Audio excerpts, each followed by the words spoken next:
this. We're gonna do this.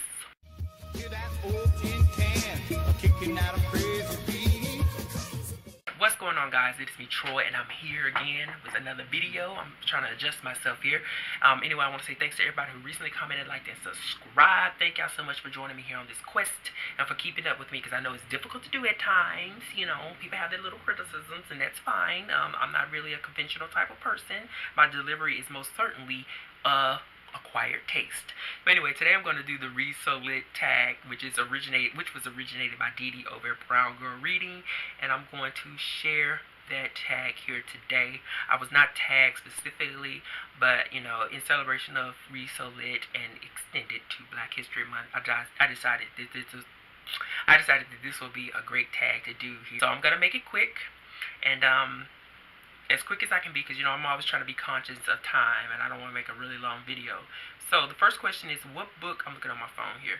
So the first question is, what book or books are you looking forward to reading this February in honor of Black History Month? I'm going to really keep that down to my TBR for hashtag ReadSoullit. Number 2, cite and talk about a classic ReadSoullit book published before 1970 that you love. That's kind of easy. One of my favorite classics, of course, is Up From Slavery. This is okay, this book right here has Up From Slavery, The Souls of Black Folks, and the Autobiography of an Ex-Colored Man. But I'm going to read, I'm not going to go into the details, because if I do that, I'll be all day. But what I'm going to do is read the beginning of the book, T. Washington's autobiography, and then the end. So this is the opening. I was born a slave on a plantation in Franklin County, Virginia. I am not quite sure of the exact place or exact date of my birth, but at any rate, I suspect that I must have been born somewhere and at some time. As nearly as I have been able to learn, I was born near Crossroads, post office called Hales Ford, and the year was 1858 or 1859. I do not know the month or the day. The earliest impressions I can now recall are of the plantation and the slaves' quarters. That right there is his beginning. That's the opening of his story. Is one that is very lacking of profound identity, you know. But then the end is, this time I am in Richmond as the guest of the colored people of the city, and came at their request to deliver an address last night to both races in the Academy of Music, the largest and finest audience room in the city. This was the first time that the colored people had ever been permitted to use this hall.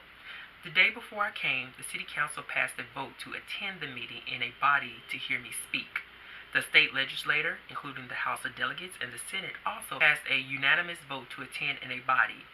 In the presence of hundreds of colored people, many distinguished white citizens, the city council, the state legislature, and the state officials, I delivered my message, which was one of hope and cheer, and from the bottom of my heart, I thank both races for this welcome back to the state that gave me birth. You see what I'm saying?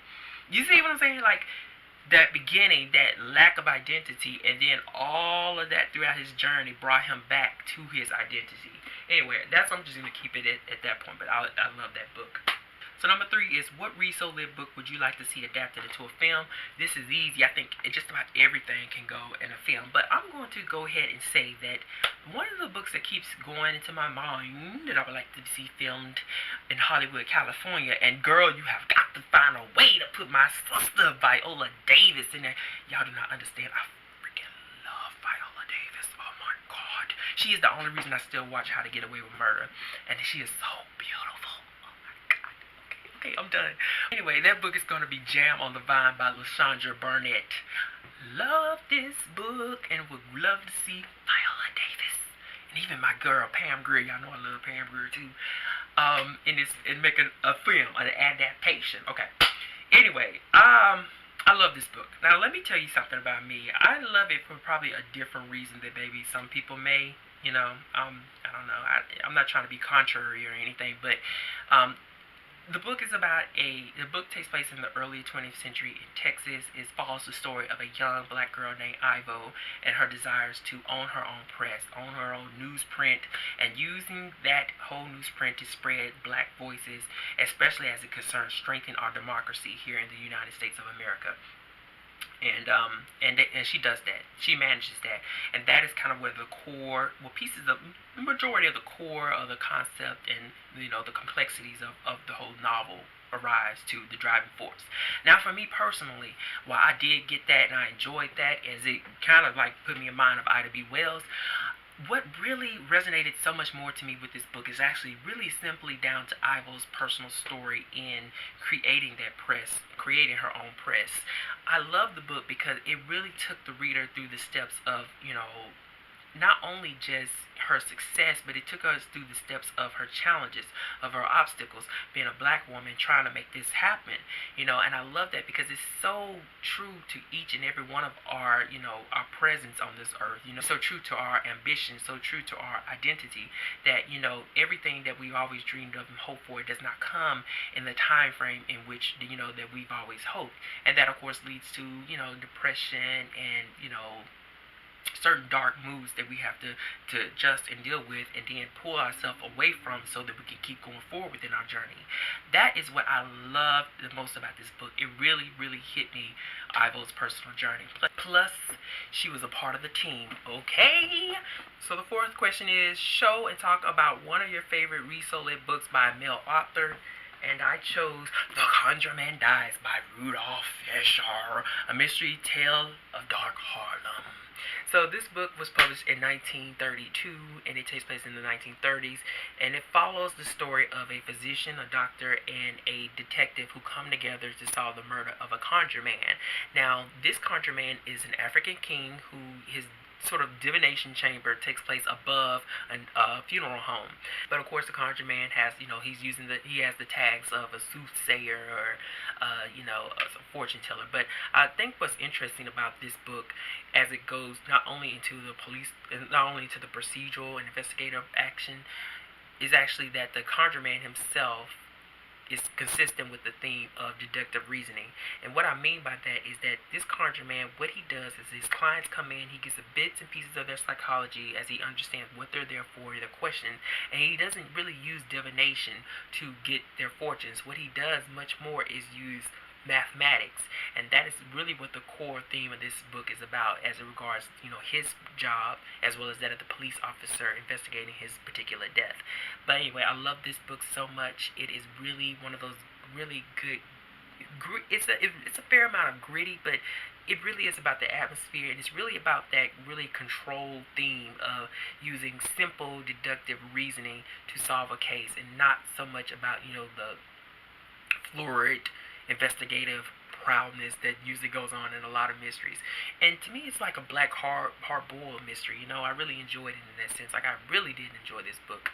And I also want to say that one of the things that also is an added benefit is the way that Fisher drew his characters, both that, of course, of the conjure man, the physician that solves this case, as well as the police officer. But many of the suspects are very much colorfully drawn as well, and do some interesting things inside of some bars to try to save face. Anyway, The Conjure Man Dies, one of my favorite mysteries by a black author. I'm really sad because Rudolph Fisher hadn't really gotten anything else published since then, because he died pretty soon after this release. The fifth question is, what ReadSoullit new release or plural releases are you excited about? I'm going to keep this simple. I am excited about for releasing in 2019. I'm going to keep it simple. I'm excited to read the second book in Tracy Clark's Cass Rainey's mystery series, Chicago-based mysteries, and that book is called Borrowed Time. It's very rare that a black author writes, when it comes to mysteries, there's always some subgenres, right? You got your cozies, you have your capers, etc., etc. But it's very rare to me that I find an African-American author who is writing private investigation novels with a female lead. And I'm enjoying the fact that that is now happening with the author of Tracy Clark using her character Cass Raines to do this. Now, Cass was once a police officer, and that's generally kind of like traditionally maybe how this whole setup goes, is that she got some kind of problem within the police force being an officer, and she subsequently goes to be a private investigator. But I enjoyed the first book, Broken Places. I do have my criticisms of that book, as I generally do. I have some, okay? I have some. One of the main ones being is that I feel like the author was trying to write a private investigator novel too stridently, but to keep that out of the whole equation, because I'm going to say what I want to say, but regardless, I enjoyed that book, and I am looking forward to the next book in the series, which comes out in May. So that answer, keep it short, is Borrowed Time.